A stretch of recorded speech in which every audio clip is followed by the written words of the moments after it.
Suraya binti Zulkifli. Today I will interview you and ask you about the haze. And first, I want to know what your names?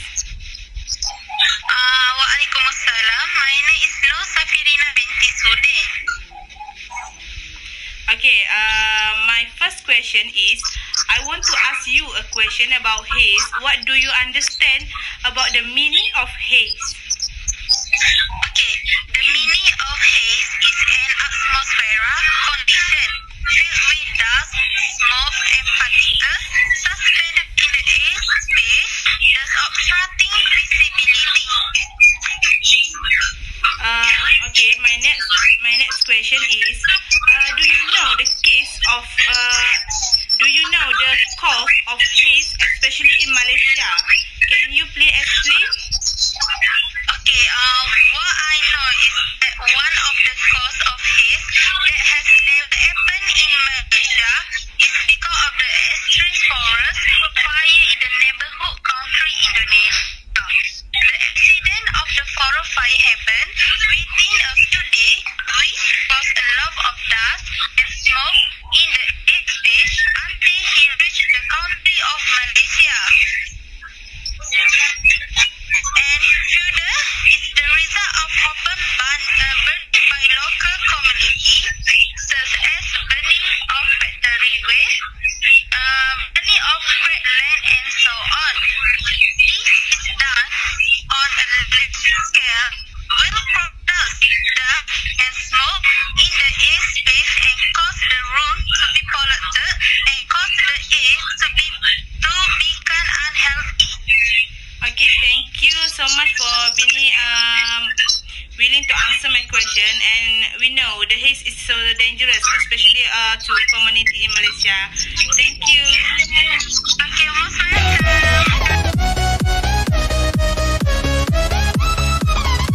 Assalamualaikum, Samira. Before we start a discussion about this issue, I will want to say thank you for the interview. So, today we want to talk about haze, but more to in fact to measure today the haze. What we know, Malaysia has experienced to haze. This experience can me and Miss Amira talk about this more because we are the victim who have experienced. Alright, to start the discussion, can Miss Amira introduce about yourself? Okay, thank you Miss Ain for inviting me for the interview. Okay, my name is Nurul Amira binti Syafi'i. I'm a student at University of Science Malaysia. I take degree in art and education. So that's all information about myself. Thank you, Ms. Amira, for your introduce about yourself. So, we can start the discussion. Okay, Ms. Amira, what you know about the effect when we have a chaos in Malaysia? So, for this question, the effect can be divided into two. This is the effect on human and the effect on the country. What we know is when we have haze happen in our country, the environment will be exposed to various diseases. So, for effect on the human is health problem. Okay, the weak ones like children and elderly are more likely to get sick. So, this is because the haze causes the body to become weak and immunity to lower. So, diseases that are easy to spread like cold, flu, asthma, and eye pain. I agree, Ms. Amira. Children and old men are very easy to infect viral disease. This condition requires us to control. That's my opinion. Asthma and respiratory disease are more susceptible to other respiratory disease. This is because their breathing become weak and coupled with less clean air than their healthy will be easily tainted. Miss Amira, what your opinion about effect on the country when this occurs? Okay, my opinion, the country's economic sector is also affected by the haze that occurred in Malaysia. The low level of visibility caused external activities to be restricted, and the fisheries and agriculture industry had to be stopped in order to ensure the safety and health of workers. Malaysians involved in the fisheries and agriculture have to look for other alternatives to earn a living temporarily. So, from this problem, will the nation income be affected? The country's source of income is also threatened by the haze. The revenue sources of states based on the tourism industry such as Sabah and Sarawak will decline as the tourism industry is affected by the haze. Terrorists is not only from within the country, but also for foreign countries will not visit Malaysia if the haze still occurs in Malaysia because they are worried about their safety and health while traveling to Malaysia. Indirectly, our country's economy will be affected by this. Okay, Ms. Amira.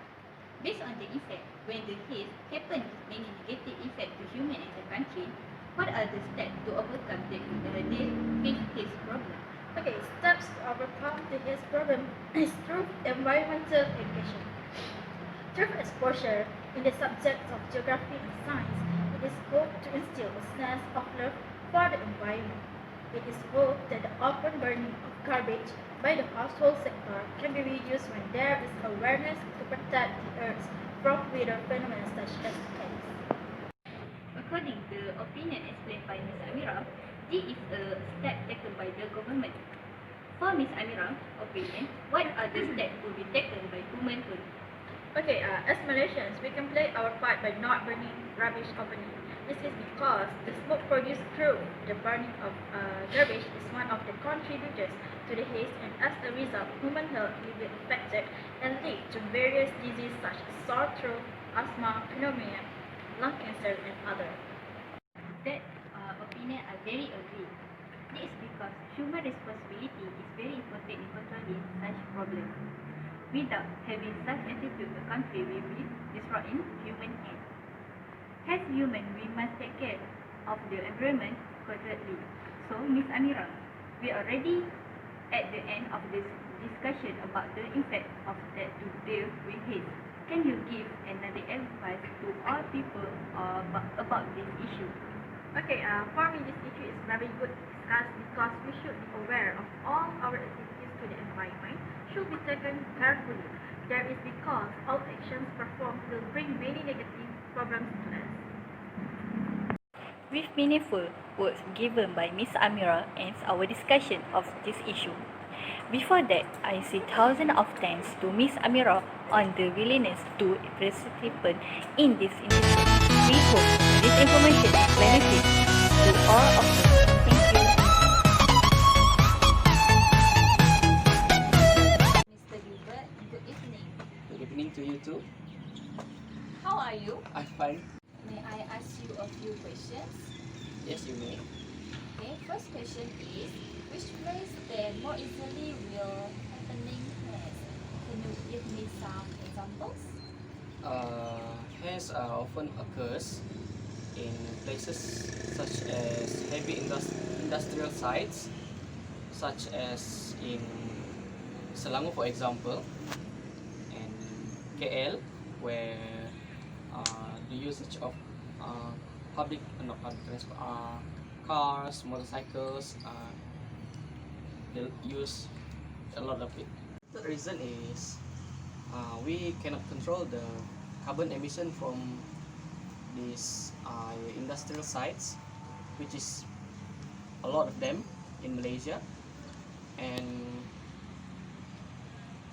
this is one of the main factors for the haze problem. And now, Mr. Gilbert, may I ask you what are the challenges to overcome the haze? One of the main challenge to overcome haze usually where slash and burn activities in Indonesia,